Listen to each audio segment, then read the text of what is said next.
भारतीय सहाफी ने ऑपरेशन सिंदूर में भारत के 5 राफेल हिट होने का इंकशाफ किया है। मोदी सरकार पर चढ़ाई करते हुए कहा कि इस जंग में दर्जनों भारतीय फौजी मारे गए, सीज फायर से इज्जत भी खाक में मिल गई। दुनिया पाकिस्तान के साथ खड़ी है। इस जंग से हासिल हमें क्या हुआ?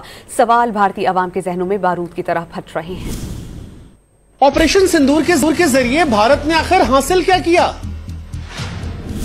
हमारे 28 बेगुनाह नागरिक पहलगाम में मारे गए। उसके बाद ऑपरेशन सिंदूर में इतने सारे जवान शहीद हो गए, 5-5 राफेल को नुकसान हुआ, सेना को इतना ज्यादा आर्थिक तौर पर नुकसान हुआ, सीज फायर के चलते दुनिया में हमारी बेइज्जती हो रही है।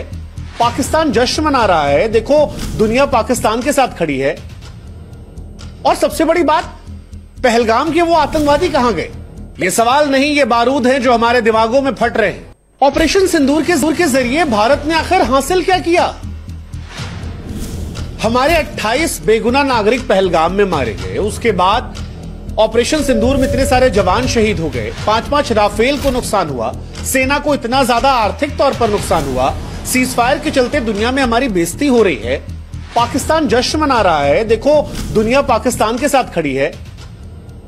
और सबसे बड़ी बात, पहलगाम के वो आतंकवादी कहां गए? ये सवाल नहीं, ये बारूद हैं जो हमारे दिमागों में फट